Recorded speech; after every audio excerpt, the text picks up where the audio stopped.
आज हम लोग एक बहुत ही महत्वपूर्ण टॉपिक है सतत विकास।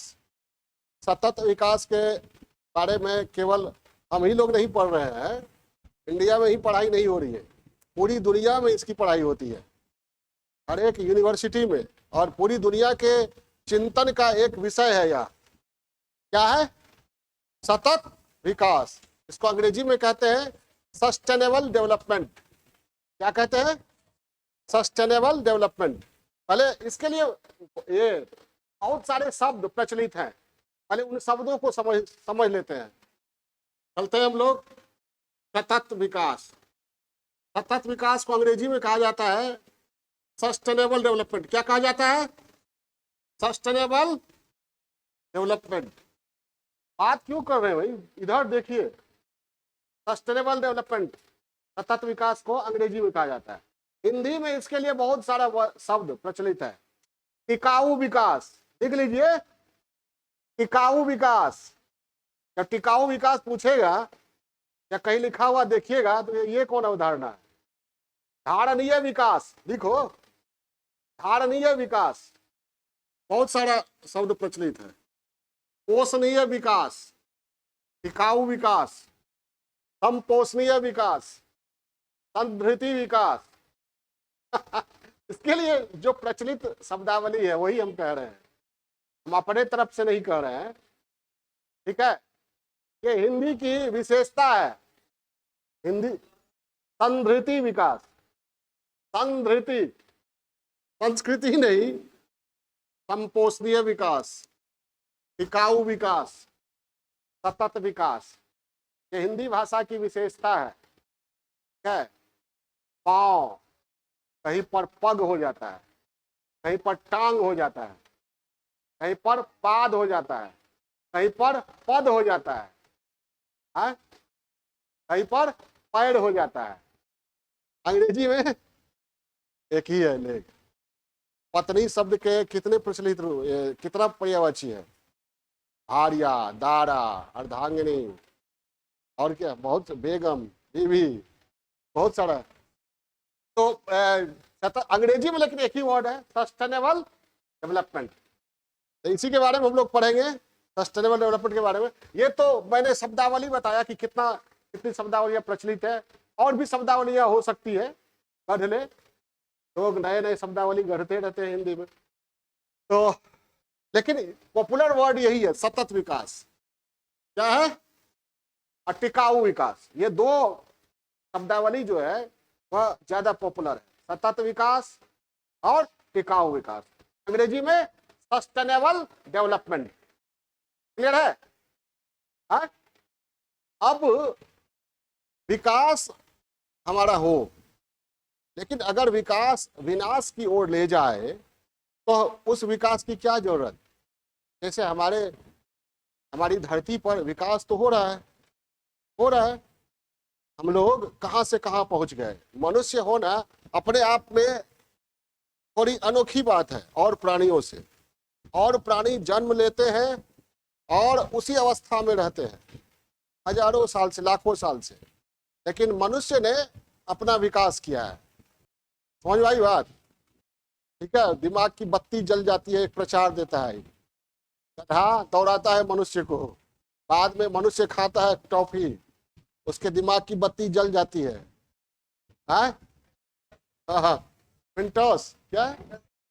मिंटोस, वो खाता है, दिमाग की बत्ती जल जाती है, उसके बाद गधा को सवारी बना ले, गधा को की सवारी करता है। ठीक है, मनुष्य का विकास हुआ है। हम लोग भी पहले गुफा में ही रहते थे, हमारे पूर्वज, और वहां से आज आर्टिफिशियल इंटेलिजेंस, कृत्रिम बुद्धि तक, पाषाण युग से लेकर परमाणु युग तक।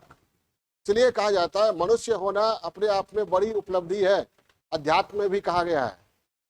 ठीक है, मनुष्य साधारण प्राणी नहीं है, अपने से कई गुना ताकतवर हाथी को कंट्रोल में रखता है ना। जो हाथी एक बार पैर रख दे क्या हो जाएगा, लेकिन हाथी को किसके सहारे? एक छोटा सा कुश के सहारे पूरी धरती का नियंता बना हुआ है। कौन? मनुष्य। तो मनुष्य का विकास तो हुआ, मनुष्य का विकास तो हुआ, लेकिन विकास के क्रम में हम लोगों ने जो मॉडल अपनाया उस मॉडल के कारण विनाश भी हो रहा है।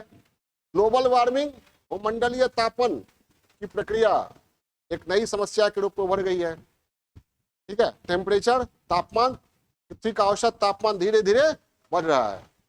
देखते हैं ना क्या हो रहा है। इस बार की गर्मी में पता ही होगा, तो अगर 48 डिग्री, 50 डिग्री, 55 डिग्री हो गया तो क्या होगा। भूमंडलीय तापन है, ओजोन लेयर डिप्लेशन है, एसिड रेन है। ठीक है, कहा जा रहा है ये जलवायु परिवर्तन की समस्या के से ही जुड़ा हुआ है, चक्रवातों का, प्रति चक्रवातों का बार बार आना। और विकास के क्रम में हम लोग क्या करते जा रहे हैं, धीरे धीरे प्रकृति का अनियंत्रित दोहन करते जा रहे हैं। जंगल खत्म होते जा रहे हैं। हम लोगों ने जितना पेड़ काटा, और पेड़ काटने से पहले की अवस्था में आने के लिए 4 अरब पेड़ लगाना पड़ेगा। कितना? 4 अरब पेड़ लगाना पड़ेगा। ठीक है, और कहा जा रहा है हम लोग जो दोहन कर रहे हैं, लगातार दोहन कर रहे हैं, और पृथ्वी पर ऐसे ऐसे क्षेत्रों के संपर्क में आ रहे हैं दोहन के क्रम में जहां पर अभी तक मानव पहुंचा ही नहीं था। अब वहां पर ऐसे ऐसे वायरस या बैक्टीरिया हो सकते हैं जिसके संपर्क में आने पर मनुष्य 1 मिनट में खत्म हो जाए। कहा जा रहा है ऐसे ही प्रयासों का परिणाम था कोरोना। कोरोना जहां रहता होगा वहां हम लोग अभी तक पहुंचे नहीं थे, लेकिन कोई मनुष्य पहुंच गया वहां। अब वो लेकर चला आया मानव समुदाय के बीच में, और ग्लोबलाइजेशन का दौर है। कोरोना ग्लोबलाइज हो गया। क्या हो गया? ग्लोबल। तो कोरोना तो आपको समय देता था 14 दिन का। हो सकता है ऐसा वायरस हो जो समय नहीं दे, संपर्क में आने पर ही खत्म। समझ में आ रही बात? तो विकास ऐसा हो जो विनाश ना करे। हम लोग विकास के दौर में आगे बढ़ रहे हैं ना, और उतना ही विनाश के नजदीक भी जा रहे हैं। पहले हमारे पूर्वजों के पास हथियार था, पत्थर, और डेवलप किए, रहने लगे, खेती करने लगे, तो कुदाल आ गया, हथियार एक दूसरे को मारने के लिए, तलवार आ गया, और थोड़ा डेवलप हुए। ठीक है, फैक्ट्री खड़ा करना शुरू किए तो बंदूक बना लिए। ठीक है, बंदूक से भी एक टाइम में ज्यादा, कितना, बहुत लोगों को नहीं मार सकते हैं। और ज्यादा डेवलप हुए तो परमाणु बम बना लिए, शहर का शहर विध्वंस कर सकता है। हाइड्रोजन बम बना लिए। तो जितना ही विनाश हुआ है, अब विनाश हुआ है या अब विकास हुआ है या विनाश के करीब पहुंचते जा रहे हैं। लोगों ने हथियार भी तो बड़ा बड़ा, ऐसा हथियार जो पूरी दुनिया को खत्म कर सकता है। ऐसी पारिस्थितिकी और संतुलन इस तरह उत्पन्न कर दी है कि भूमंडलीय तापन लगातार बढ़ता जा रहा है। ऐसा ना हो कि समुद्र का पानी, ग्लेशियर पिघलने लगे और समुद्र का पानी, नदियों का पानी से धरती पट जाए। छोटा छोटा मालदीव है, इंग्लैंड है, ये सब तो ऐसे ही डूब जाएगा। नहीं डूब जाएगा तो पता ही नहीं रहेगा। हाँ, बढ़ा है ना, तो उससे क्या होगा? मालदीव कहाँ रहेगा, श्रीलंका कहाँ रहेगा, इंग्लैंड कहाँ रहेगा, जापान कहाँ रहेगा? इस समस्या के प्रति लोगों को सचेत करने के लिए, ठीक है, समुद्र के नीचे बैठक किया, कैबिनेट की बैठक किया था शायद मालदीव ने, और नेपाल ने शायद एवरेस्ट पर या कहीं पर बैठक किया था। तो ये समस्या बहुत गंभीर है। हम लोगों ने क्या क्या किया? जलवायु परिवर्तन को संभव बना दिया है, और कई तरह की समस्याएं, कई तरह के वायरस, बैक्टीरिया, नए वायरस, नए बैक्टीरिया जो उभर रहे हैं। एड्स का वायरस का इलाज आज तक खोजा नहीं गया है। कोरोना वायरस एक नया है। अकेले कोरोना वायरस ने दिखा दिया कि हम लोगों ने कितना डेवलप किया है। ठीक है, वो अरबों खरबों अपना डुप्लीकेट बना लिया पूरी दुनिया में, और आज तक पूरी दुनिया लोग समझते हैं कि बहुत डेवलप है। इंसान क्या समझता है? सबसे विकसित प्राणी है, लेकिन एक कोरोना के चाल चलन को समझ पाए अभी तक पूरी तरह नहीं कहा जा सकता है। पूरी तरह उससे सुरक्षित करने वाला वैक्सीन आया नहीं आया। और विचारों के स्तर पर भी खतरनाक परमाणु बम बना लिया है। कौन? धर्म। वो अपने आप में खतरनाक है, दिमाग में बैठा हुआ है, धर्म जाति का तो जाता ही नहीं है। धर्म के आधार पर लड़ने, मरने, मारने, कटने, मिटने, जबकि जो भी लॉजिक या तार्किक मनुष्य है वह अच्छी तरह समझता है जितने भी धर्म है हिंदू पूरे विश्व में, किसी में भी किसी के मिथ में कोई सच्चाई नहीं है। ये लॉजिकल बातें सब है, लेकिन उसके लिए क्या करते हैं? मरते हैं, मारते हैं, कटते हैं, काटते हैं। ठीक है, तो तरह तरह से हम लोगों ने विकास किया और विकास के क्रम में ही विनाश को भी आमंत्रित करता रहा। अब ये आया कि ऐसा विकास किस काम का भाई? एक दिन ऐसा होगा कि रोबोट्स पूरा दुनिया पर हावी हो जाएगा, मनुष्य को गुलाम बना लेगा, उधर ग्लोबल वार्मिंग बढ़ जाएगा, उधर हिंदू मुसलमान के नाम पर, क्रिश्चियन बुद्धिस्ट के नाम पर लोग लड़ेगा, किसी का दिमाग घूमेगा, कोई परमाणु बम यूज करेगा, कहीं से कोई वायरस बैक्टीरिया आ जाएगा पूरी सभ्यता को। तो तरह तरह के विनाश के कारक उत्पन्न हो सकते हैं और सभ्यता, मानव सभ्यता क्या होगी? खत्म होगी। ठीक है, तो कहा गया, तो इसीलिए ये संकल्पना आई कि विकास ऐसा हो जो विनाश को आमंत्रित न करे। विनाश के बगैर विकास, विकास हो लेकिन विनाश नहीं हो। ठीक है, विकास के क्रम में हम जल का दोहन करते हैं, लेकिन जल का दोहन इतना ही करें कि फिर से उतना पानी रिचार्ज हो जाए। एक पेड़ काटे तो एक पेड़ लगा दे, कि लगातार केवल पेड़ ही काटते रहे। लगातार पेड़ काटने से क्या होगा? बहुत सारे देश हैं विश्व में जो वृक्ष विहीन देश हो चुके हैं, बहुत तरह की समस्याएं होगी। तो इन्हीं संदर्भों में ये संकल्पना उभरी है सतत विकास की। किसकी? सतत विकास की। सतत विकास की साधारण सी परिभाषा है विनाश के बगैर विकास। तो पहले परिभाषा तरह तरह की लिखवाएंगे हम। पहले लिखिए, विनाश के बगैर विकास। विनाश के बगैर विकास क्या है? सतत विकास। अब अभी लोहा है, कोयला है, ऑक्सीजन है, पानी है, सब कुछ का हम लोग खपत कर लगे। पानी तो बहुत है, लेकिन पीने लायक पानी कितना है? समुद्र का पानी पी सकते हैं क्या? नहीं। तो सब कुछ हम लोग अभी भी यूज कर लगे, तो आने वाली पीढ़ी क्या यूज करेगी? पैसा खाएगी, मशीन खाएगी। तो ऑक्सीजन चाहिए ना। ऑक्सीजन की कमी इतनी होने लगी है, आप लोग जानते ही होंगे, ऑक्सीजन बार भी खुला है। फ्रेश ऑक्सीजन चाहिए तो जाइए वहां, पैसा दिए फ्रेश ऑक्सीजन मिलेगा। दिल्ली के शहर, बहुत सारे शहर ऐसे हैं जहाँ ये अंडरग्राउंड वाटर लेवल जो है वह क्या है? खत्म हो चुका है। ठीक है, तो ये मतलब विकास ऐसा होना चाहिए कि वर्तमान पीढ़ी की भी जरूरत पूरी हो और आने वाली पीढ़ी की भी जरूरत पूरी हो।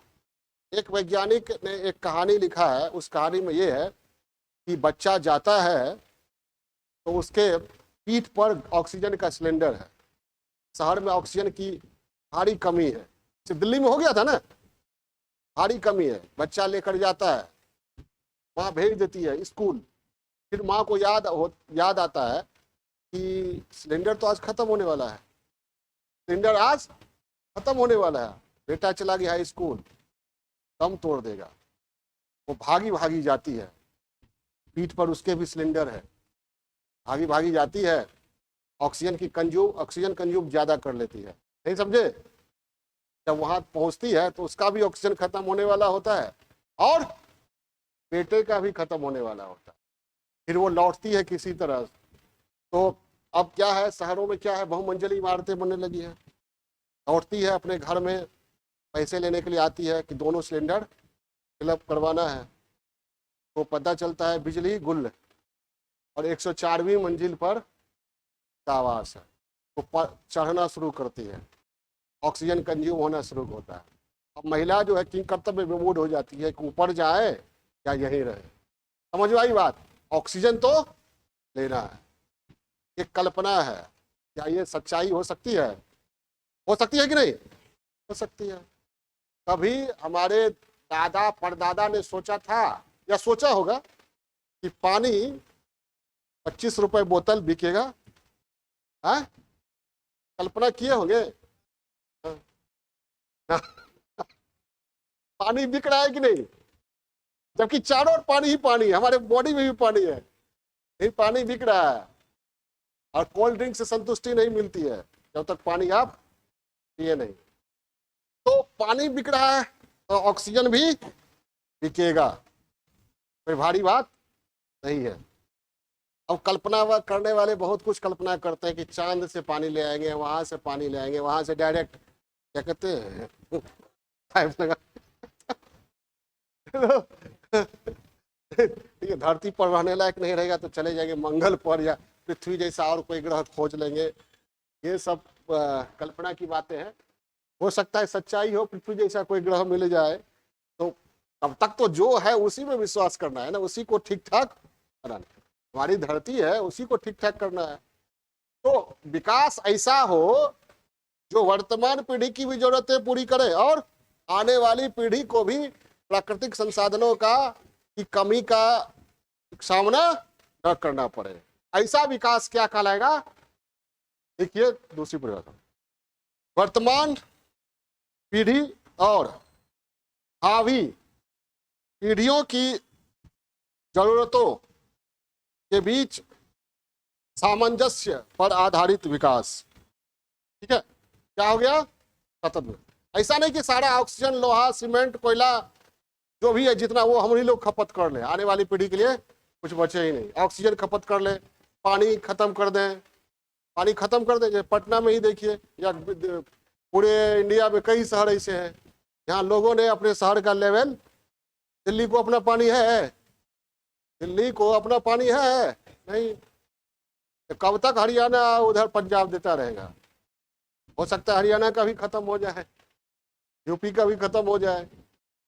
समझ में आ रही बात? तो आने वाले समय में क्या होगा? विकास धराशायी हो जाएगा। अब ये है कि सतत विकास की संकल्पना ये है कि आप प्राकृतिक संसाधनों का, प्राकृतिक संसाधन मतलब पानी है, पेड़ है, हवा है, ठीक है, खनिज संपदा है और बहुत सारी चीजें हैं। मानव सभ्यता प्राकृतिक संसाधन पर ही निर्भर है। अब हम लोग जो भी चीज यूज करते हैं, खाते पीते पहनते सांस लेते हैं, वह किससे मिलता है? प्रकृति से ही। तो प्राकृतिक संसाधनों का दोहन उनकी पुनर्भरण क्षमता के अनुसार किया जाए।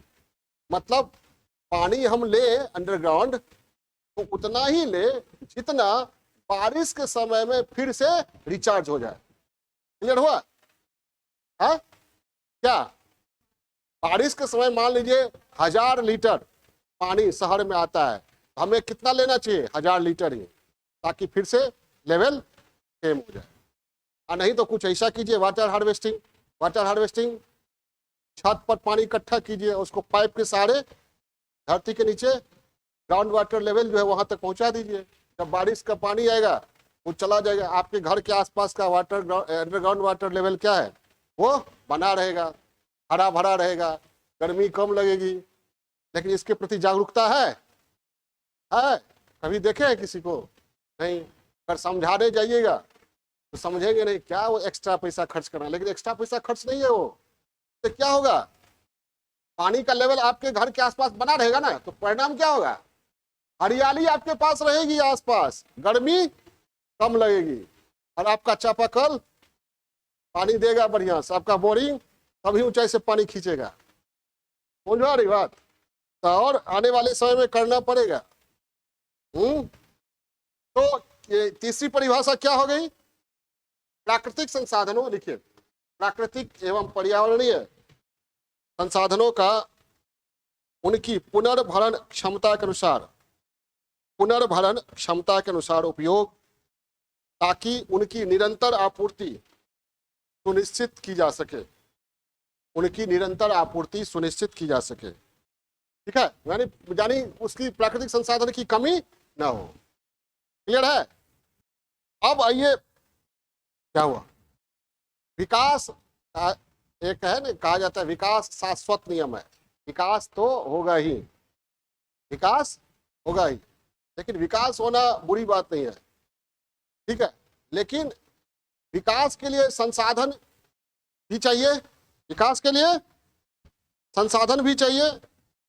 और विकास की इच्छा शक्ति जितनी तेजी से बढ़ती है मानव की, उतनी ही तेजी से प्रकृति में संसाधन तो नहीं बढ़ता है। समझ आई बात? है? आप पेड़ काट रहे हैं, जनसंख्या बढ़ा रहे हैं, जिस गति से, उसी गति से पेड़ तो बढ़ नहीं रहा है जंगल में। क्लियर है? लोहा कोयला आप निकाल रहे हैं, और लोहा कोयला बनने में लाखों साल लग जाता है ना, तो फिर लाखों साल के बाद ही ना वो लोहा कोयला बनेगा। क्लियर है? तेल का भंडार है, आज न कल तेल का भंडार भी खत्म होगा। तो लिखिए एक कंसेप्ट ये भी, नेक्स्ट पैरा चेंज करके या नेक्स्ट परिभाषा ही लिखा रहे हैं, परिचय ही दे रहे हैं अभी सतत विकास का।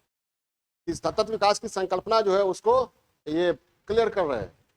विकास मानव समुदाय का शाश्वत नियम है, यह प्राकृतिक नियमों की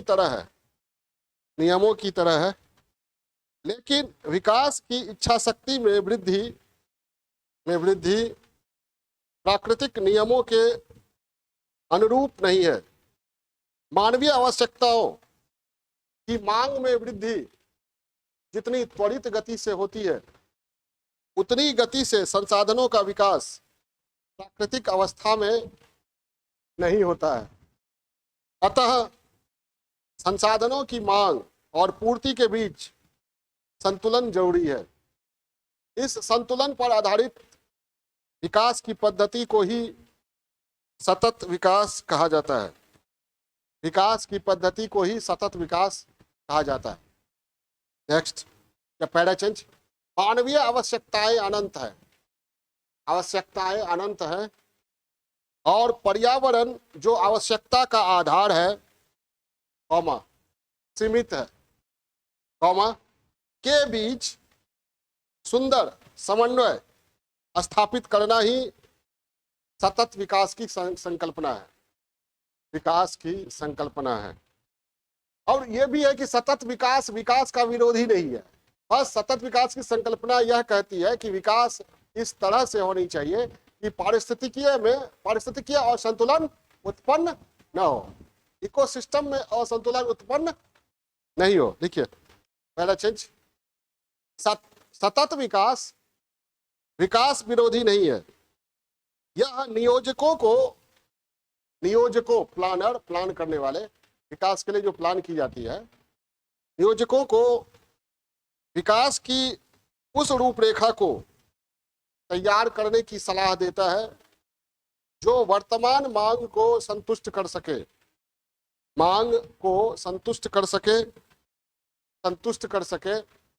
और इस क्रम में वे संसाधनों की उपलब्धता को पारिस्थितिक दृष्टि से असंतुलित न करे। इस प्रकार की विकास नीतियों के साथ यह भी शर्त जुड़ा होता है कि संसाधनों द्वारा न केवल वर्तमान इच्छाओं की पूर्ति हो, बल्कि आने वाली पीढ़ियों के लिए भी संसाधनों का संरक्षण हो। अतः सतत विकास की संकल्पना मितव्ययिता पर आधारित नहीं है। मितव्ययिता ये नहीं कह रहा कि पेड़ नहीं काटिए या खर्च नहीं कीजिए, संसाधन का दोहन नहीं कीजिए, लेकिन उससे उतना रिचार्ज हो जाना चाहिए, आने वाली पीढ़ी को दिक्कत नहीं हो।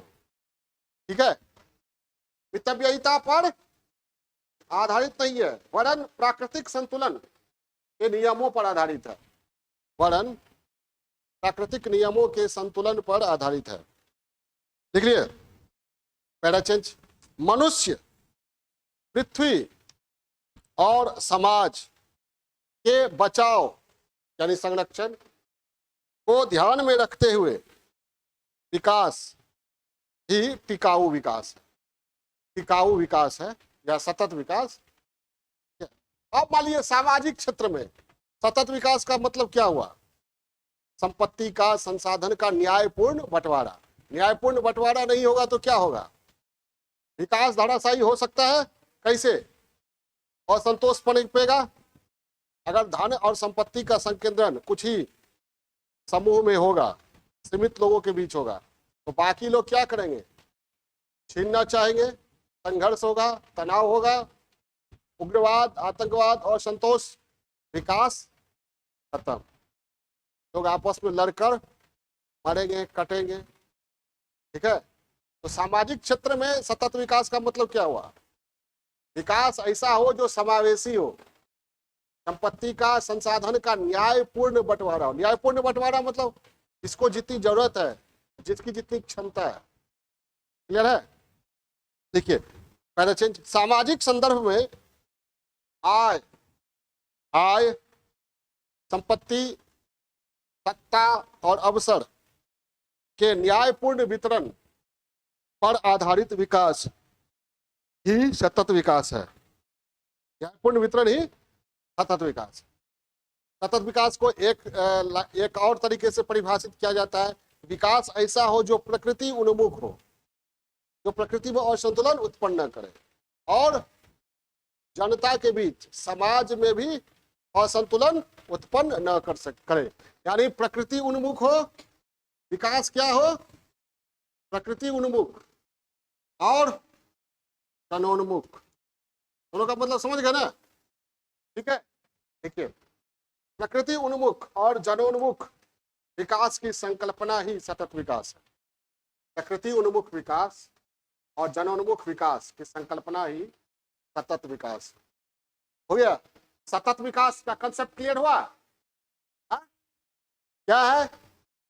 एक तो ये हुआ क्या, विनाश के बगैर विकास और के बीच संतुलन, वर्तमान पीढ़ी की जरूरत और भावी पीढ़ी की जरूरत के बीच संतुलन पर आधारित विकास, संतुलन पर आधारित विकास और प्रकृति का उनकी पुनर्भरण सीमा, उनकी पुनर्भरण सीमा के अनुसार, पुनर्भरण क्षमता के अनुसार दोहन या उपयोग। प्रकृति का पुनर्भरण, प्रकृति का दोहन उनकी पुनर्भरण क्षमता के अनुसार हो, ताकि संसाधन आने वाली पीढ़ी को भी मिलता रहे। समझ में आई बात? कहने का तात्पर्य यही है, विकास ऐसा हो जो वर्तमान पीढ़ी की जरूरत भी पूरी हो जाए और कोई समस्या भी नहीं हो, जलवायु समस्या, प्राकृतिक समस्या, मानवीय समस्या, बड़ी समस्या खड़ी नहीं हो और आने वाली पीढ़ी को भी समस्या रहित वातावरण में संसाधन उपलब्ध हो। नहीं समझे? ये क्या हो गया? सतत विकास। सिंपल एक और कह सकते हैं, विकास ऐसा हो जो पारिस्थितिकीय या पारिस्थितिकीय तंत्र में असंतुलन उत्पन्न न करे। अब है कि सतत विकास की संकल्पना क्यों, क्या कारण है, क्यों ऐसा आया? अभी तक तो आप लोग समझ गए होंगे क्यों आया। क्यों आया? प्रकृति का मनुष्य द्वारा अप्रत्याशित दोहन, मनुष्य द्वारा प्रकृति का अप्रत्याशित दोहन। ठीक है, देखिए मनुष्य द्वारा प्रकृति का, मनुष्य द्वारा प्रकृति का अप्रत्याशित, अनियंत्रित एवं अति दोहन टिकाऊ विकास की अनिवार्यता का पहला कारण है। जैसे पारिस्थितिकीय दृष्टि से, पारिस्थितिकीय संतुलन की दृष्टि से विश्व के 33% भूभाग पर वनाच्छादन होना चाहिए, वनाच्छादन होना चाहिए, जबकि ऐसा नहीं है। कई देश वृक्ष विहीन अवस्था में पहुंच चुके हैं, कई पहाड़ वृक्ष विहीन सपाट हो चुके हैं, वृक्ष विहीन सपाट हो चुके हैं। इतना पेड़ काटा है लोग, बहुत जगह पहाड़ देखते होंगे आप लोग, वीरान हो गए, नहीं है? जीवों की कई प्रजातियां विलुप्त हो चुकी हैं, जीवों की कई प्रजातियां विलुप्त हो चुकी हैं। जैसे डोडो, डोडो डोडो पक्षी था। स्थलीय एवं जलीय पारितंत्र का निरंतर क्षरण हो रहा है, स्थलीय एवं जलीय पारितंत्र का निरंतर क्षरण हो रहा है, स्थलीय एवं जलीय पारितंत्र का निरंतर क्षरण हो रहा है। स्थल मंडल, जल मंडल एवं वायुमंडल की प्राकृतिक संरचना में अवांछनीय परिवर्तन हो रहे हैं। अवांछनीय, अनवांटेड परिवर्तन हो रहे हैं। पृथ्वी पर तमाम संसाधनों का उनकी पुनर्भरण सीमा से अधिक दोहन हो रहा है, दोहन हो रहा है।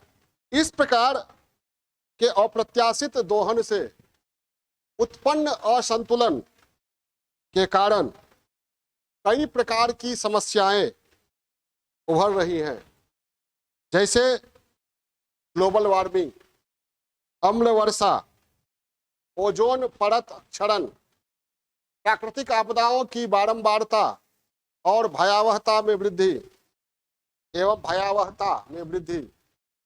2020 वर्ष 2020 में उसी में वर्ष 2020 में आई जैविक आपदा कोविड-19 आपदा को भी आपदा का मूल कारण प्रकृति का अप्रत्याशित एवं अनियंत्रित दोहन को ही माना जा रहा है, अनियंत्रित दोहन को ही माना जा रहा है। ठीक है, देखिए जनसंख्या विस्फोट। तो दूसरा कारण क्या है? जनसंख्या विस्फोट। विश्व की आबादी 8 अरब के आंकड़े को पार कर चुकी है और इस बढ़ती आबादी की जरूरतों की मांग की पूर्ति के क्रम में निरंतर निर्वनीकरण और जो निर्वनीकरण डिफॉरेस्टेशन, जंगल को काटना, निर्वनीकरण, औद्योगिकरण, शहरीकरण के कारण पारिस्थितिकीय असंतुलन की समस्या विकट होती जा रही है। पारिस्थितिकीय असंतुलन की समस्या विकट होती जा रही है। नेक्स्ट, मनुष्य द्वारा भौतिक सुख सुविधाओं के लिए ऐसी तकनीकों का विकास किया जा रहा है, भौतिक सुख सुविधाओं के लिए ऐसी तकनीकों, ऐसे उपकरणों का विकास किया जा रहा है जिससे जैव मंडल का क्षरण हो रहा है, जैसे परमाणु तकनीक, गहन सागरीय तकनीक इत्यादि। उपभोक्तावादी या भौतिकवादी संस्कृति। नेक्स्ट, देखिए भौतिकवादी संस्कृति उसको कहते हैं जिसमें लोगों की जीवन शैली ऐसी होती है कि वे अधिक से अधिक उपभोग पर बल देते हैं, अधिक से अधिक उपभोग पर बल देते हैं। उपभोग मतलब जरूरत से ज्यादा खाते रहना, ठीक है, क्लास में भी, घर में भी, जब सर पढ़ा रहे उस समय भी, ठीक है, सर नहीं पढ़ा रहे उस समय भी मुंह चलते रहना, ठीक है। इतना कुछ खाने के बाद कह रही है सुबह से नहीं खाए हुए तो ये ठीक है, अधिक से अधिक उपभोग का तात्पर्य क्या हुआ? जैसे हम लोग गाड़ी यूज कर रहे हैं तो गाड़ी का कई मॉडल है, कई प्रकार है, मोबाइल, टेलीफोन, फैन, ठीक है, AC, fridge, washing machine, laptop, तरह तरह की सुविधाएं हम लोगों ने जुटा रखी है। और उन चीजों का निर्माण करने में क्या प्राकृतिक संसाधनों का दोहन होता है? एक व्यक्ति जितने चीजों का उपयोग करता है उन चीजों के निर्माण में प्राकृतिक संसाधनों का दोहन होता है ना, और कार्बन फुटप्रिंट बढ़ता जाता है। पहले जब प्रकृति में हम थे, हमारे पूर्वज थे, तो प्रकृति का कितना दोहन करते थे? मिनिमम केवल भूख लगता था तो किसी जानवर को मार के या फल तोड़कर खाते होंगे, इसके अतिरिक्त तो कुछ नहीं। आज देखिए आवश्यकता कितनी हो रही, कपड़ा है, कपड़ा में सेट है, ठीक है, और उसके बाद पुस्तक है, ठीक, मोबाइल है। एक व्यक्ति के पास न्यूनतम क्या क्या होता है? जूता है, चप्पल है, शर्ट में बटन है, हर चीज अलग अलग, घड़ी है, मोबाइल है, बाइक है, चश्मा है, ठीक है। और लड़कियों की बात हो तो बहुत तरह की चीजें हैं, ठीक है, कॉस्मेटिक, बहुत सारी चीजें। तो भौतिकवादी संस्कृति क्या है? अधिक से अधिक संसाधनों का दोहन और अधिक से अधिक सुविधाओं का उपभोग करने की सोच पर आधारित जो संस्कृति है, जीवन शैली पर आधारित जो संस्कृति है, वह क्या हो गई? उपभोक्तावादी संस्कृति। उपभोक्ता मतलब क्या होता है? जो उपभोग करने वाला है। आप हमेशा उपभोग करना चाहते हैं, अधिक से अधिक। मोबाइल आ गया तो फिर उसके बाद क्या करते हैं? मोबाइल बनाने वाली कंपनी भी समझदार हो गई है। वीवो का कितना मॉडल आ गया, ओप्पो का कितना मॉडल आ गया, सैमसंग का कितना मॉडल, चेंज होते रहता है 6 महीना पर, नया नया खरीदते रहिए। ठीक है, बहुत तेजी से सब कुछ बदल रहा है। तो इसके कारण क्या हो रहा है? प्रकृति का अनियंत्रित हो रहा है।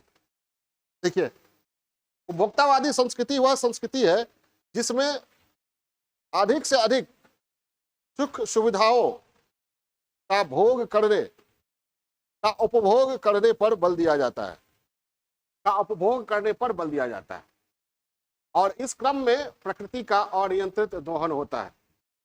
प्रकृति का अनियंत्रित दोहन होता है। ठीक है, अब पूरी दुनिया में जानते हैं कुछ देश विकास के चरम पर पहुंच चुके हैं, काफी विकसित हो चुके हैं, और उनके कुकर्मों के कारण, विकसित देश के कुकर्मों के कारण, हम कुकर्म शब्द यूज नहीं करना चाहिए, मतलब उन्होंने जो विकास का मॉडल खड़ा किया, अधिक से अधिक सुविधाओं सुख सुविधाओं को भोगना, उसके क्रम में क्या हुआ? प्रकृति का अनियंत्रित दोहन हुआ। जंगल कटे, यूरोप वालों ने पूरी दुनिया का दोहन करना शुरू कर दिया। औद्योगिक क्रांति वहां हुई, धुआं गया, और धुआं जब आसमान में गया, कार्बन डाइऑक्साइड आसमान में गया, carbon monoxide, green house gases आसमान में गया, तो आसमान तो बॉर्डर नहीं ना आसमान में कि यूरोप का धुआं है यही रहेगा। तो वो एक साझी समस्या खड़ा किया, ग्लोबल वार्मिंग। ये समस्या किसका परिणाम है? यूरोप अमेरिका का, लेकिन भुगतना सबको पड़ रहा है। अब उसी मॉडल को विकासशील देश भी अपना रहे हैं, ठीक है, विकसित होने के लिए। तो विकसित देशों ने तो समस्या को खड़ा कर दिया है। अब यह समस्या तब और चरम पर अपना पहुंच जाएगी जब विकासशील देश उसी मॉडल को अपनाएंगे। ठीक है, और अपना रहे हैं। विकास का मतलब यही है ना। विकास का मतलब क्या? विकास का मतलब क्या?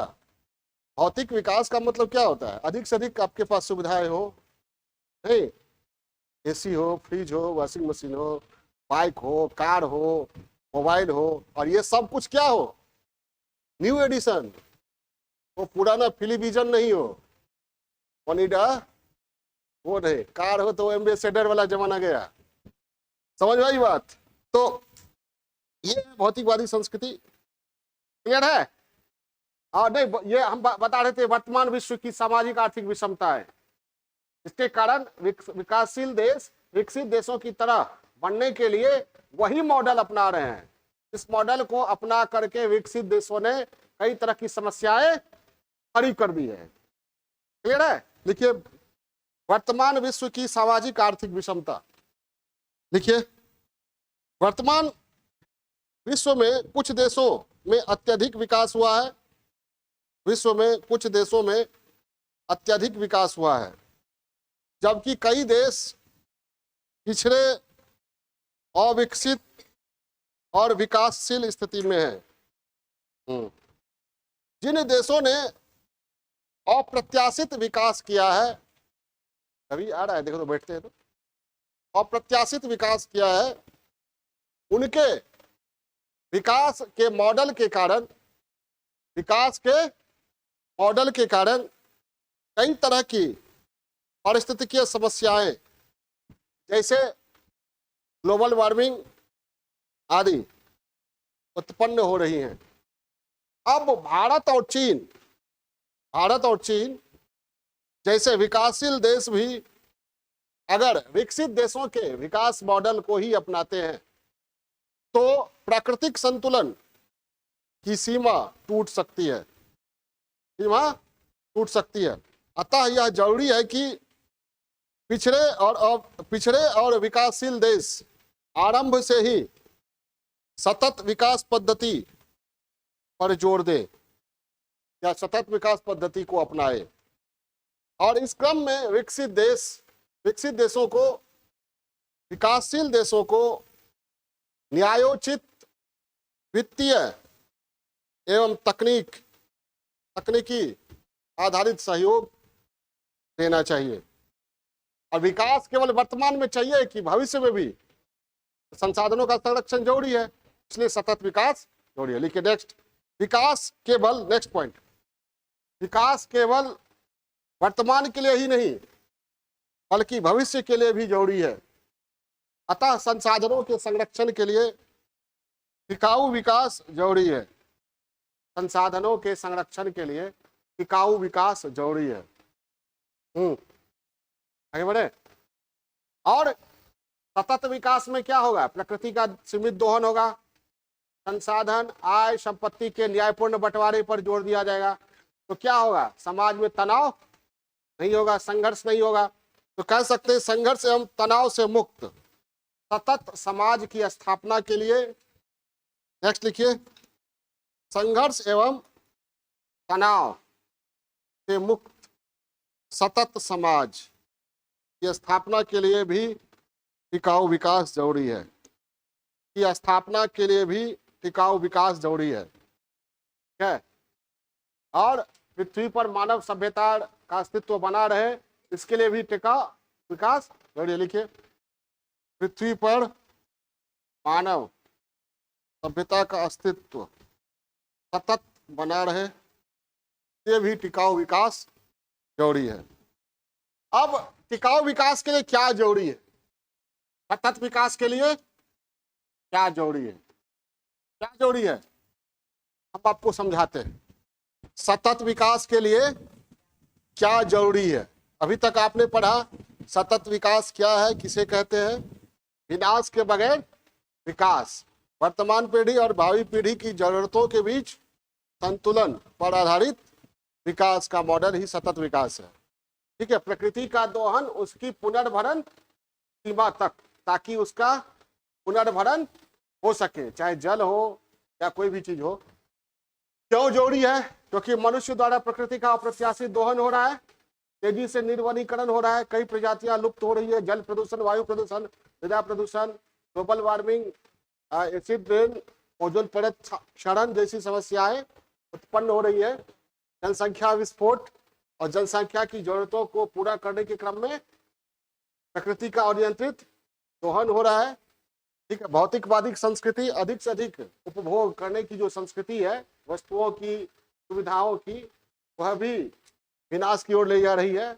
वर्तमान विश्व की सामाजिक आर्थिक विषमता, विकास वर्तमान में भी और भविष्य में भी हो, इसलिए सतत विकास जरूरी है। संघर्ष एवं तनाव से मुक्त सतत समाज की स्थापना के लिए, समाज संघर्ष मुक्त हो, इसलिए भी पृथ्वी पर मानव सभ्यता का सतत अस्तित्व बनाए रखने के लिए। और सतत विकास के लिए क्या जरूरी है? तो सबसे पहले तो विकास कोई भी हो, विकास के क्रम में कोई भी परियोजनाएं हो या कोई भी कार्यक्रम हो या कुछ भी हो, उसे लागू करने, उसके क्रियान्वयन के क्रम में ये देखा जाए कि उसका पर्यावरण और प्रकृति पर क्या आकलन, क्या प्रभाव पड़ता है। ठीक है। उस अगर नकारात्मक प्रभाव पड़ता है तो नकारात्मक प्रभाव को कम से कम करते हुए परियोजनाओं या कार्यक्रमों का क्रियान्वयन होना चाहिए। समझ में आई बात? है। विकास के क्रम में पहला लिखिए, विकास परियोजनाओं, कार्यक्रमों, बात नहीं करो, क्या कर रहे हो? हेलो। विकास परियोजनाओं, कार्यक्रमों का पर्यावरण प्रभाव मूल्यांकन होना चाहिए। Environment impact assessment. ठीक है। लिख लीजिए। इस क्रम में पर्यावरण और प्रकृति पर पड़ने वाले नकारात्मक प्रभावों को न्यूनतम करना जरूरी है। न्यूनतम करना जरूरी है। ठीक है। तो विकास कार्यक्रमों को जब लागू किया जाए तो उस कार्यक्रम के बजट में क्या उसके नकारात्मक प्रभाव को कम करने का ये उपाय भी होना चाहिए। क्लियर है? पहले ही मैंने बता दिया है कि अगर कोई रोड बन रहा है या कोई प्रोजेक्ट पर लागू हो रहा है, तो अगर मान लीजिए 10,000 पेड़ कट रहे हैं, तो उस प्रोजेक्ट पर जो फंडिंग हो रही है, वित्तीय आवंटन हो रही है, उसमें 10,000 पेड़ लगाने के लिए जो भी उपाय हो सकते हैं उन उपायों की चर्चा भी होनी चाहिए। क्लियर है? ये हो गया क्या? पर्यावरण प्रभाव मूल्यांकन। और उसके बाद पर्यावरण संरक्षण। पर्यावरण संरक्षण का क्या तात्पर्य है? संरक्षण मतलब क्या हुआ? देखिए, संरक्षण का तात्पर्य है कि, लिखिए, संरक्षण का तात्पर्य है मनुष्य के परिवेश का योजनाबद्ध प्रबंधन। योजनाबद्ध प्रबंधन, ताकि इसे अतिदोहन और विनाश से बचाया जा सके। पर्यावरण संरक्षण के लिए निम्नलिखित उपाय जरूरी है। कहा जाता है कि प्रकृति आपकी जरूरत को पूरा कर सकती है, आपके लालच को नहीं। नीड को पूरा कर सकती है, ग्रीड को नहीं। ग्रीड मतलब लालच, नीड मतलब जरूरत। ठीक है? ये गांधी जी साबरमती नदी में अपनी सफाई कर रहे थे, मुंह की सफाई खुला कर रहे थे, और बड़े क्या कहते हैं, ये सधे हुए तरीके से पानी का इस्तेमाल कर रहे थे, बहुत कम से कम पानी खर्च कर रहे थे। तो एक बच्चा ने कहा, बापू आप नदी में है, पानी भरा हुआ है, फिर भी पानी ऐसे गिरा रहे हैं जैसे पानी है ही नहीं। तो गांधी जी ने समझाया कि प्रकृति से हमें उतना ही लेना चाहिए जितने से हमारी जरूरत की पूर्ति हो जाए। ठीक है? प्रकृति हमारी जरूरत को पूरा कर सकती है, लालच को नहीं। अगर लालच में हम इसी तरह अधिक से अधिक पानी का उपयोग करें तो आने वाले समय में पानी भावी पीढ़ी के लिए उपलब्ध होगा ही नहीं। ठीक है? वो बात सही थी। आज आप जाइएगा अहमदाबाद, वही गांधी जी का आश्रम है और उसके बगल में साबरमती नदी है। पानी नहीं है साबरमती, साबरमती रिवर फ्रंट बनाया गया है, उसमें पानी दूसरे नदी से ला करके बनाया गया है। समझ में आई बात? तो कहने का तात्पर्य क्या कि प्रकृति का विवेकपूर्ण उपयोग होना चाहिए। क्या होना चाहिए? विवेकपूर्ण। विवेक क्या कहता है कि जरूरत के मुताबिक ही खर्च करना चाहिए, जरूरत से ज्यादा नहीं। ठीक है? पहला, विवेकपूर्ण उपयोग। पर्यावरण संरक्षण में ही किसका विवेकपूर्ण? प्राकृतिक संसाधनों का विवेकपूर्ण उपयोग। और विवेकपूर्ण उपयोग होना चाहिए, और उत्पादन की निरंतरता बनी रहनी चाहिए। पेड़ निरंतर पनपते रहना चाहिए। ठीक है? पानी या नदी में पानी का निरंतर बहाव रहना चाहिए। अगर निरंतर बहाव में कोई रुकावट है तो रुकावट को दूर किया जाना चाहिए। यानी निरंतर उत्पादन की निरंतरता। इसके उत्पादन की, प्राकृतिक संसाधन उत्पादन की निरंतरता। तीसरा, अगर दोहन हो रहा है तो पुनर्भरण होना चाहिए। क्या होना चाहिए? पुनर्भरण होना चाहिए। और ये सब कौन सी, किस चीज का? प्राकृतिक संसाधन का। और दोहन जब जरूरत के लिए हो ना तब कम दोहन होता है, लेकिन जो दोहन जब पैसा कमाने के लिए हो तो अधिक से अधिक होता है। तो संरक्षण का तात्पर्य यह भी हुआ, व्यापारिक शोषण से रक्षा। नहीं समझे? व्यापारिक दोहन से रक्षा, व्यापारिक दोहन से रक्षा। और एक सर्कुलर इकोनॉमी की संकल्पना है, चक्रीय अर्थव्यवस्था की संकल्पना। वह संकल्पना यह कहती है कि जो भी वेस्ट है उसका फिर से रिसाइकिल करके उपयोग किया जाए, कुछ भी वेस्ट बचना नहीं चाहिए। समझ पाई बात? रिसाइकिल, ये हो गया सर्कुलर इकोनॉमी। क्या हो गया? इससे क्या होगा कि जैसे आपने मान लीजिए कचरा से कागज बनाया, सेंचुरी फर्स्ट का कागज है, इस पर देखे होंगे आप लोग, सस्टेनेबल डेवलपमेंट लिखा हुआ है। क्यों? वो कचरा से बनता है। तो कचरा से कागज बना, तो उस कागज बनने के क्रम में अलग से प्रकृति का जो दोहन होता है वो क्या हुआ? नहीं ना हुआ? क्लियर हुआ? ठीक है? और वेस्ट से जो समस्याएं होती है वो भी नहीं होगी, कम क्या होगी ही नहीं। जब रीयूज हो गई तो समझ में आई बात। तो क्या होना चाहिए, क्या होना चाहिए, अपशिष्ट पदार्थों का पुनर्चक्रण, यह हुआ पर्यावरण संरक्षण। अपशिष्ट, अपशिष्ट पदार्थों का पुनर्चक्रण और संरक्षण का यह भी तात्पर्य है कि आप जो भी चीज उपयोग कर रहे हैं अपनी सुविधाओं के लिए, उन चीजों में ऐसी चीज का उपयोग कीजिए जो प्रचुर मात्रा में है। जो कम मात्रा में है उसका कम उपयोग करना है, नहीं करना है वो नहीं कर, कम करना है। जो प्रचुर मात्रा में है उसका उपयोग करना है। इससे क्या होगा, बैलेंस बना रहेगा और आपको विकास के लिए आपको जो जरूरी चाहिए वो मिलता रहेगा, आपको भी, आने वाली पीढ़ी को भी। जैसे तेल, कोयला आज न कल खत्म होगा, तो सोलर एनर्जी जो कभी खत्म होने वाला नहीं है। हालांकि सूर्य भी कहा जाता है कभी न कभी खत्म होंगे, और वो खरबों साल लग जाएगा, तब तक कितनी मानव सभ्यता आएगी। सोलर एनर्जी हुआ, विंड एनर्जी हुआ, टाइडल एनर्जी हुआ, बायोगैस हुआ, बायोमास हुआ, ठीक है, ये सब का उपयोग होना चाहिए। यानी नॉन कन्वेंशनल एनर्जी, पुनर्नवीकरणीय ऊर्जा, ठीक है। तो क्या होगा, तेल भी बचा रहेगा, ये भी रहेगा। हो सके तो पुनः नवीकरणीय ऊर्जा का ही उपयोग किया जाए। एक हमारे परिवहन मंत्री है ना, नितिन गडकरी, उन्होंने घोषणा किया है, बहुत अच्छी घोषणा है, अभी सोशल मीडिया पर भी है, आप लोगों ने भी सुना होगा कि अब जो तेल होगा, गाड़ी जो चलेगी वो उसमें 60% एथेनॉल होगा, 60% एथेनॉल।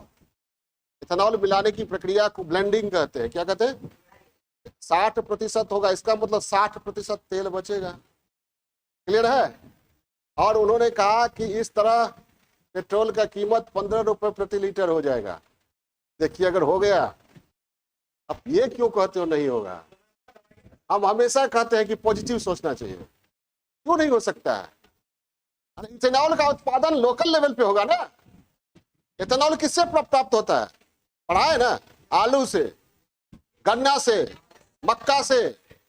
तब हमारा किसान अरब शेखों के बराबरी करेगा, ठीक है। अरब कंट्रीज में जो शेख है वो किस लिए, तेल से ही ना पैसा कमाते हैं, नहीं तो हाई क्या वहां ब्लैक डायमंड कहा जाता है। तो उस ऊर्जा की पूर्ति यहाँ किससे होगी, एथेनॉल से। ये किसानों के लिए बहुत फायदेमंद है और देश की अर्थव्यवस्था के लिए भी। और वायुमंडल, तेल से जो प्रदूषण होता है इससे क्या होगा, नहीं होगा। तो वो भी एक बहुत अच्छा उपाय है ये सस्टेनेबल डेवलपमेंट का। गाड़ी रुकेगा भी नहीं आपका, और तेल से जो वो CO2 एमिशन होता है, ग्रीन हाउस गैसेज एमिशन होता है, वो भी नहीं होगा, ठीक है। हमारा खर्चा भी कम होगा, हमारा फॉरेक्स रिजर्व भी बचेगा। और संयोग बहुत अच्छा है बिहार वासियों के लिए। बिहार में अगर राजनीतिक इच्छा शक्ति हो, इस अवसर का दोहन किया जा सकता है, क्योंकि सबसे ज्यादा चीनी मिल कहाँ था पहले, बिहार में। वहां से एथेनॉल अच्छा खासा आ सकता है ना, ठीक है। देखिए अब क्या, एथेनॉल के प्रोडक्शन को तो बढ़ाया गया है बिहार में, आगे क्या होता है। तो क्या कहिएगा, विरल संसाधनों की अपेक्षा प्रचुर संसाधनों का उपयोग। विरल मतलब तो कम है, लिखिए प्रचुर संसाधनों का उपयोग। ये क्या हो गया, पर्यावरण संरक्षण। लोग सर क्लास में तो सर क्लास में, हाँ। तो ये हो गया पर्यावरण संरक्षण। इसके बाद हाँ, और लोगों का जागरूक होना भी जरूरी है। लोगों का जागरूक, हर एक व्यक्ति, मान लीजिए आप ट्रैफिक पर रुके हुए हैं, सिग्नल रेड है, रुके हुए हैं, तो अगर आप रुक जाते हैं, थोड़ी देर बंद कर देते हैं इंजन को, तो कुछ तो बचत होगा।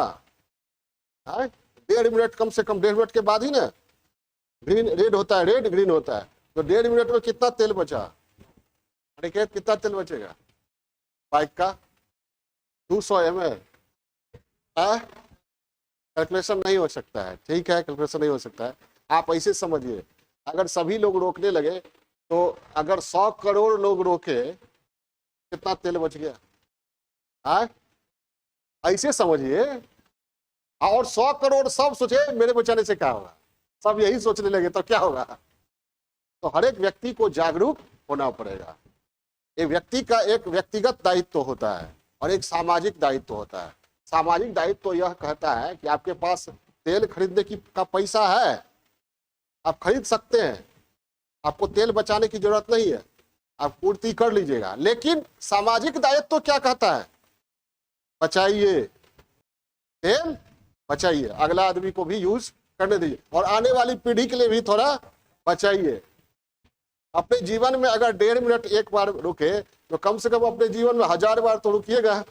अगर ये संस्कार रहेगा तब तो बहुत बचा लिए ना। हाँ, तो ये है, जागरूकता होना भी जरूरी है, अवेयर होना भी जरूरी है। जानकारी होना और जागरूक होना में अंतर होता है। अभी आप लोग जान गए ना, लेकिन अगर उपयोग कीजिए इस जानकारी का, वो व्यवहार में उतारिएगा, तब हो गया क्या, जागरूक होना।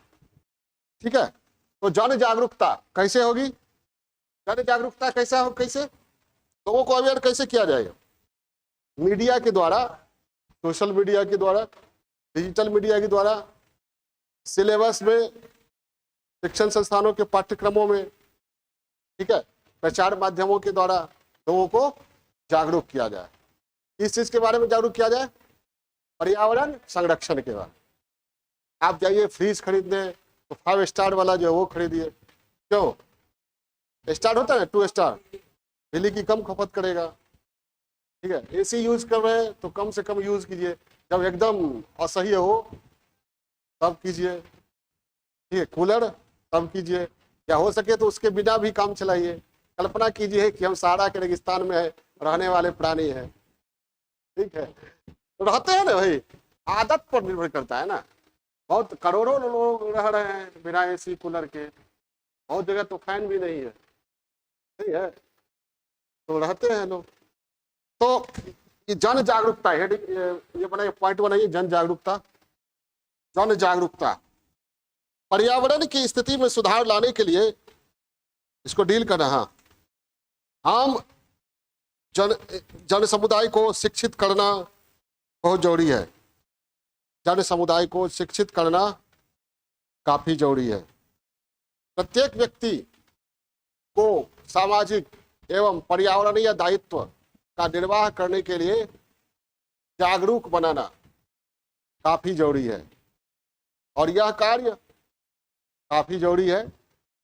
और यह कार्य मीडिया के विभिन्न आयामों, शिक्षण संस्थानों के पाठ्यक्रमों में शामिल करते हुए, ये भी हो सकता है ना पेड़ लगाने वाले को पुरस्कार दिया जाए, पुरस्कारों की व्यवस्था करके किया जा सकता है। 8वां, समावेशी विकास। समावेशी विकास पूरा पढ़ा ही चुके हैं। सतत विकास के लिए समावेशी विकास जरूरी है। इसको डील कर दीजिए एक लाइन में।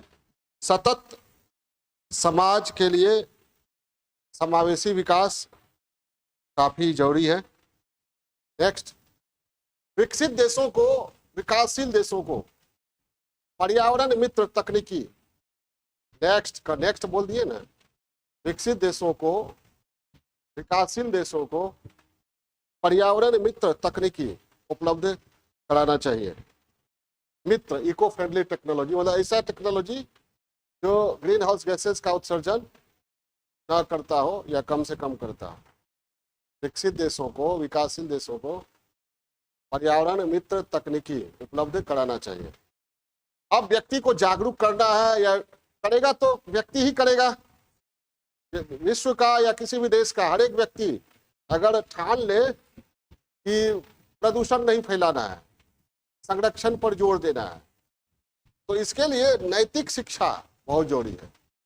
क्या, नैतिक शिक्षा बहुत जरूरी है। नैतिक गुणों से युक्त मानव ही प्रकृति के संरक्षण पर जोर दे सकता है। ठीक है, और जो उच्छृंखल उपभोक्तावादी संस्कार में पला बढ़ा है वो कुछ भी कर सकता है। तो लिखिए, नैतिक शिक्षा। एक कहावत है, 1 वर्ष के लिए योजना बनाते हैं तो चावल उगाइए। क्या, 1 वर्ष के लिए योजना बनाना है तो चावल, धान, आपको धान मिलेगा। और 10 वर्ष के लिए योजना बनाते हैं तो वृक्ष, और 100 वर्षों के लिए योजना बनाते हैं तो व्यक्ति को शिक्षित कीजिए। क्या कीजिए? शिक्षित कीजिए। ठीक है, तो शिक्षा पर ध्यान देना बहुत जरूरी है। नैतिक शिक्षा, शिक्षा प्रणाली में चरित्र निर्माण, संतुलित जीवन, संयम, सत्यनिष्ठा, ईमानदारी, संतुलन, संयम समझे ना? संयम, क्या संयम? संयम मतलब क्या होता है? किसी चीज का वाणी विवेकपूर्ण उपयोग, वाणी का भी उपयोग होता है। वाणी का इस तरह उपयोग कीजिए कि सामने वाला आहत ना हो। वाणी का संयम। सबसे पहला वीडियो मेरा YouTube का संयम पर ही है। क्या कहते हैं गणेश जी?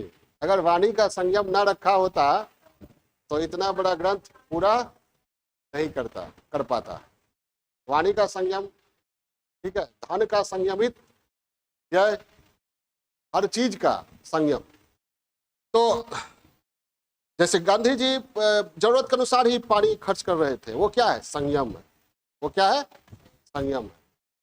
संयम, सत्यनिष्ठा, ईमानदारी पर पर्याप्त ध्यान देना भी जरूरी है। क्या कर, आज जो स्कूल सिस्टम है वो एक फैक्ट्री की तरह है। जिस तरह एक फैक्ट्री से क्या होता है? प्रोडक्शन होता है, उसी तरह स्कूल से या जो शिक्षण संस्थान है गुड्स सर्विसेज की तरह प्रोडक्शन करती है, और एक ही तरह का ड्रेस भी दे देता है सबको। इस तरह फैक्ट्री में जो गुड्स निकलता है वो एक ही तरह का होता है, सब कुछ एक ही तरह का, उसका पैकेजिंग वगैरह सब कुछ। लेकिन नैतिकता नहीं होती। अच्छा इंजीनियर बन जाता है, लोग बन जाते हैं, अच्छे डॉक्टर बन जाते हैं, अच्छे अधिकारी बन जाते हैं, लेकिन नैतिकता नहीं होती है। परिणाम क्या होता है? अच्छे पद पर तो चले गए लेकिन जीवन में संतुलन नहीं रहता है। आप लोग सुनते होंगे कई IAS है वो भी आत्महत्या कर लेते हैं या भ्रष्ट हो जाते हैं, भ्रष्टाचार में संलिप्त पाए जाते हैं, घोटाले में संलिप्त पाए जाते हैं। कई इंजीनियर है, डॉक्टर है, क्या कहते हैं, प्रेम प्रसंग में विफल होकर आत्महत्या कर लेता है। तात्पर्य क्या? ज्ञान तो अर्जित किया लेकिन संयम और नैतिकता को समझा नहीं, जीवन में संतुलन कैसे लाया जाए वो नहीं सीखा। और सबसे ज्यादा जरूरत तो वही है, क्या? जीवन में संतुलन लाना, नहीं तो बाकी सब कुछ बिना कोई विशेष काम का नहीं है। तो ये लिखे, नैतिक गुणों से युक्त मानव ही, नैतिक गुणों से युक्त मानव ही सतत विकास को सुनिश्चित कर सकता है। ये हो गया क्या? ये कौन सा डायमेंशन था? सतत विकास के लिए क्या जरूरी है। अब क्या प्रयास हो रहे हैं वो आ रहा है, देखो तो अब इधर आ रहा है प्रयास। तो सतत विकास के लिए अंतर्राष्ट्रीय स्तर पर भी प्रयास हो रहे हैं और राष्ट्रीय स्तर पर भी। राष्ट्रीय स्तर पर हम अपने बारे में बात करेंगे, मतलब अपने देश के बारे में बात करेंगे कि हमारे यहाँ क्या क्या हो रहा है। और अंतर्राष्ट्रीय स्तर पर आपने सुना होगा, पढ़ा भी होगा विज्ञान एवं तकनीकी में, साइंस टेक्नोलॉजी में, क्या पर्यावरण प्रदूषण को रोकने के लिए या ग्लोबल वार्मिंग को रोकने के लिए क्या हो रहा है अंतर्राष्ट्रीय स्तर पर? कोप कॉन्फ्रेंस ऑफ पार्टीज की बैठक, अर्थ समिट, पृथ्वी सम्मेलन, जलवायु परिवर्तन सम्मेलन भी कहा जाता है उसको, होता है। क्योटो प्रोटोकॉल लागू किया गया, अब पेरिस प्रोटोकॉल की काल चल रहा है, उसमें क्या किया गया है? ग्रीन हाउस गैसेज के उत्सर्जन पर रोक लगाने के उपायों पर जोर दिया जा रहा है अंतर्राष्ट्रीय स्तर पर। ओजोन परत क्षरण को रोकने के लिए भी कार्य किए गए हैं, और ओजोन परत में जो क्षरण था, होल जो था, उस होल को कम करने में मदद भी मिली है, कम करने में सफलता मिली है। देखिए, सतत विकास की दिशा में अंतर्राष्ट्रीय एवं राष्ट्रीय स्तर पर कई तरह के प्रयास हो रहे हैं। इस क्रम में अंतर्राष्ट्रीय स्तर पर क्या हुआ है? जलवायु परिवर्तन सम्मेलन, जिसको पृथ्वी सम्मेलन कॉन्फ्रेंस ऑफ पार्टीज कहा जाता है। क्योटो प्रोटोकॉल लागू हुआ। ओजोन परत क्षरण को रोकने के लिए मॉन्ट्रियल प्रोटोकॉल। ठीक है, देखिए इस क्रम में अंतरराष्ट्रीय स्तर पर ग्लोबल वार्मिंग की समस्या के समाधान के लिए समय समय पर पृथ्वी सम्मेलन यानी जलवायु परिवर्तन सम्मेलन का आयोजन किया जा रहा है। जलवायु परिवर्तन सम्मेलन का आयोजन किया जा रहा है। क्योटो प्रोटोकॉल, पेरिस प्रोटोकॉल को लागू भी किया गया है। क्योटो, ग्लोबल वार्मिंग जब पढ़ाएंगे तो वहां क्योटो प्रोटोकॉल विस्तार से समझाएंगे। जो लोग पढ़ चुके हैं वो लोग जानते होंगे। क्योटो प्रोटोकॉल, पेरिस प्रोटोकॉल को लागू भी किया गया है। मॉन्ट्रियल प्रोटोकॉल के द्वारा ओजोन परत क्षरण, मॉन्ट्रियल प्रोटोकॉल के तहत ओजोन परत क्षरण को कम करने का प्रयास किया गया है। ओजोन परत जो है समताप मंडल में है, जानते हैं आप लोग। ओजोन गैस का लेयर है, वो क्या करता है, अल्ट्रावायलेट रेज को आने से रोकता है। अगर वो सीधे आ जाए सूरज का जो अल्ट्रावायलेट रेज है तो हमारे ये कई तरह के डिजीज, कई तरह की समस्याएं बढ़ाएगा, ग्लोबल वार्मिंग भी बढ़ाएगा। और हमारे मतलब मानव सभ्यता के द्वारा विभिन्न देशों के द्वारा मिसाइल छोड़ा जाता है, अंतरिक्ष यान छोड़े जाते हैं। उस क्रम में ओजोन परत में होल होता है, हालांकि वो होल भर जाता है। ओजोन परत बड़ा होने लगा था, उस ओजोन परत का होल बड़ा होने लगा था। ठीक है, बहुत सारे ऐसे है जैसे एसी है, फ्रिज है, इससे निकलता है क्लोरीन और ब्रोमीन वगैरह वगैरह, वो जाके ओजोन O3 को तोड़ देता है, उससे भी होल बनता है।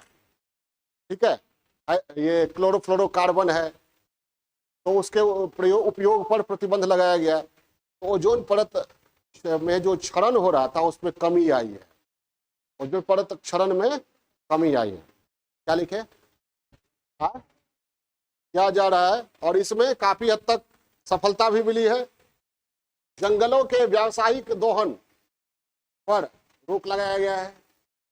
गहन सागरीय क्षेत्र, गहन सागरीय क्षेत्र को मानव समुदाय का विरासत घोषित किया गया है। हेरिटेज ऑफ मैनकाइंड क्षेत्र को मानव समुदाय का विरासत घोषित किया गया है ताकि इसका अनियंत्रित दोहन न हो सके, अनियंत्रित दोहन न हो सके। ग्रीनलैंड, गहन सागर की जो गहराई है वहां पर जैसे व्हेल के शिकार पर प्रतिबंध लगाया गया है। विरल प्रजातियों के शिकार पर प्रतिबंध लगाया गया। व्हेल के शिकार पर प्रतिबंध है, हाथी के शिकार पर प्रतिबंध है ना। देखिए व्हेल के शिकार पर प्रतिबंध लगाया गया है। अच्छा, Greenland, Arctic, Antarctic, Greenland, Arctic, Antarctic क्षेत्र में किसी प्रकार का आर्थिक दोहन प्रतिबंधित है। आर्थिक दोहन प्रतिबंधित है। विरल प्रजाति के पशुओं, विरल मतलब जो बहुत कम है, प्रजातियों के पशुओं के अंतर्राष्ट्रीय व्यापार पर प्रतिबंध लगाया गया है। जैसे हाथी दांत के व्यापार पर प्रतिबंध है, व्हेल के शिकार पर प्रतिबंध। देखे, हाँ व्हेल सबसे बड़ा स्तनधारी प्राणी, blue whale, blue female whale. चलिए, राष्ट्रीय स्तर पर विश्व के अनेक देशों के द्वारा विभिन्न स्तरों पर प्रयास किए जा रहे हैं। इस क्रम में भारत में किए जा रहे प्रयास उल्लेखनीय है। भारत में किए जा रहे प्रयास उल्लेखनीय है। पहला पॉइंट, वनाच्छादन को बढ़ाने के लिए सामाजिक वानिकी पर जोर दिया गया है। सामाजिक वानिकी पर जोर दिया गया है। ग्रीन हाईवे कैंपेन जानते हैं ना, ग्रीन जानते हैं कि नहीं? 25 लाख पेड़ जो लगाया गया था, हर एक पेड़ को यूनिक आईडी दिया गया, नहीं जानते हैं? अरे एक ऐप भी ये जारी हुआ था, हरित भारत संकल्प ऐसा ही ऐप था, हर एक पेड़ का सब कुछ विवरण यूपीएससी में पूछा भी गया मेंस में। हाँ, वनाच्छादन को बढ़ाने के सामाजिक वानिकी पर जोर दिया गया है।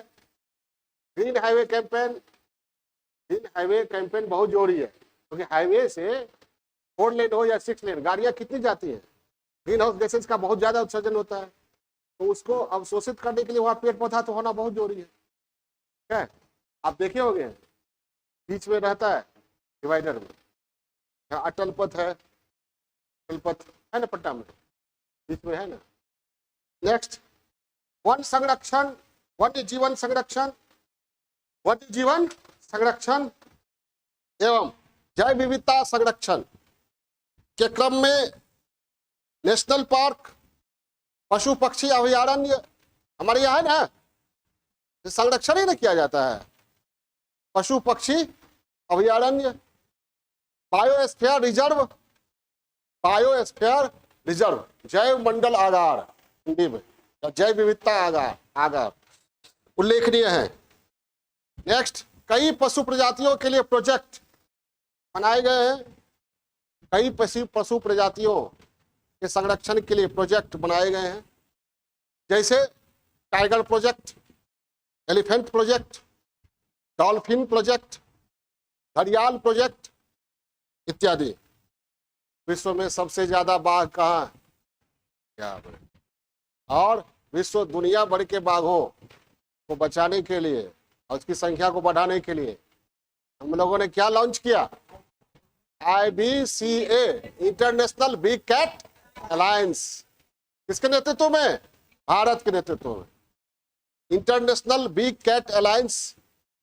देखिए, दुनिया भर के बाघों के संरक्षण के लिए भारत के द्वारा, इस पर वीडियो भी बना हुआ है मेरे चैनल पे, इंटरनेशनल बिग कैट अलायंस की पहल की गई है।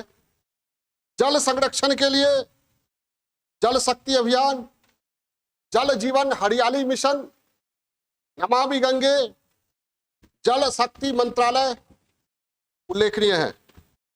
नेक्स्ट, भारत जलवायु परिवर्तन सम्मेलन के निर्णयों के प्रति प्रतिबद्धता का पालन करते हुए, जलवायु परिवर्तन सम्मेलन के निर्णयों के प्रति प्रतिबद्धता का पालन करते हुए ऊर्जा संरक्षण की दिशा में नवीकरणीय ऊर्जा पर अधिक जोर दे रहा है। इस संदर्भ में भारत के नेतृत्व में इंटरनेशनल सोलर अलायंस का गठन एवं one sun, one world, one grid, one sun, one world, one grid project की पहल उल्लेखनीय है। और हमारे यहाँ हरित ईंधन पर जोर दिया जा रहा है। हरित ईंधन में कौन कौन हो गया? बायोडीजल और एथेनॉल। बायोडीजल किससे बनता है? करंज, नीम, जट्रोफा, इससे क्या हुआ? बायोडीजल। और मक्का, गन्ना, आलू, इससे क्या? इथेनॉल। यह हरित ईंधन मतलब क्या हुआ? हरित सोर्स। हाँ, ठीक है, कृषि उत्पादन से तुम क्या करो? मेथनॉल क्या चीज होता है? मेथनॉल से एथेनॉल, मीथेन से इथेन। तो ये हो गया। नेक्स्ट, हरित ईंधन यानी बायोडीजल और इथेनॉल ब्लेंडिंग। इथेनॉल ब्लेंडिंग मतलब क्या हुआ? पेट्रोल में इथेनॉल के मिलाने की प्रक्रिया को इथेनॉल ब्लेंडिंग कहते हैं। इथेनॉल ब्लेंडिंग, हरित नहीं, हरित, हरित बोलो। हरित ईंधन जैसे बायोडीजल, इसको जैव डीजल भी कहते हैं, एवं इथेनॉल ब्लेंडिंग पर जोर दिया जा रहा है। कितना बार बोलेंगे? इथेनॉल ब्लेंडिंग पर जोर दिया जा रहा है। Ethanol blending. कृषि क्षेत्र में जैविक खेती पर जोर दिया जा रहा है। तो ये था सतत विकास, बहुत ही इंपॉर्टेंट, क्लास के लिए भी इंपॉर्टेंट और पूरे मानव समुदाय को बचाने के लिए भी इंपॉर्टेंट। सतत विकास, एक बार रिव्यू कर ले हम लोग। हाँ, बहुत हो गया। सतत विकास कहते किसे हैं? सामान्य भाषा में विनाश के बगैर विकास। विकास ऐसा हो जो विनाश तक न पहुंचाए बल्कि विनाश से बचाए, विनाश से बचते हुए विकास। क्या? सतत विकास। विकास ऐसा हो जो वर्तमान पीढ़ी की जरूरत को भी पूरा करे और आने वाली पीढ़ी की जरूरत को भी पूरा करे, ये कहलाएगा सतत विकास। प्राकृतिक संसाधनों का दोहन हो लेकिन उसका पुनर्भरण भी हो, उसी सीमा तक दोहन हो जिस सीमा तक उसका पुनर्भरण, रिचार्ज हो सके। इस तकनीक पर, इस विचार पर, इस प्रक्रिया पर आधारित विकास क्या है? सतत विकास। ठीक है, यानी विकास ऐसा हो जो समाज में भी असंतुलन न उत्पन्न करे और न प्रकृति में। प्रकृति उन्मुख और जनोन्मुख विकास क्या हो गया? सतत विकास। सतत विकास क्यों जरूरी है भाई? क्योंकि मनुष्य द्वारा प्रकृति का अप्रत्याशित दोहन हो रहा है। जल का, स्थल का, वन का, वन्य जीवन का, सब कुछ का अनियंत्रित दोहन हो रहा है। और अनियंत्रित दोहन से क्या हो रहा है? नए नए भूदृश्य उत्पन्न हो रहे हैं, नई नई समस्याएं उत्पन्न हो रही है जो मानव अस्तित्व के लिए खतरा और चुनौती बना हुआ है। जनसंख्या विस्फोट, कितने हो गए हम लोग? 8 अरब। कितने हो गए? 8 अरब के पार। और 8 अरब के पार हो गए तो 8 अरब की जरूरतें भी है, 8 अरब के सपने हैं। हर व्यक्ति सपना देखता है ना, हाँ? और सपनों में क्या होता है? आप जो सपना देखते हैं उसमें क्या है? सुख सुविधा ही ना, यानी धरती के संसाधन को दोहन करना। कार चाहिए तो भाई कार जो जितना चाहिए कार, एक कार से संतुष्ट नहीं होएगा, नया मॉडल आएगा, वो किसी को देख लिए बढ़िया मॉडल से उतरते हैं, वो चाहिए।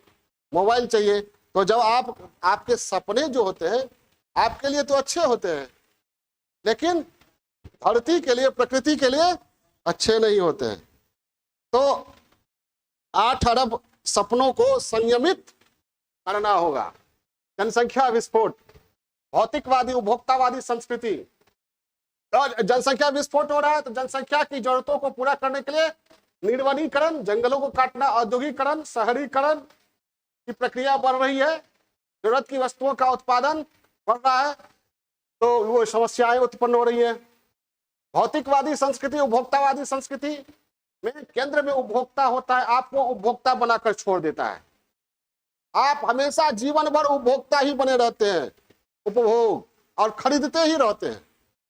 नहीं, पहले एक बार टॉर्च खरीदते थे 3 सेल वाला, तो एक पीढ़ी से दूसरी पीढ़ी को विरासत में मिलता था, नहीं समझे?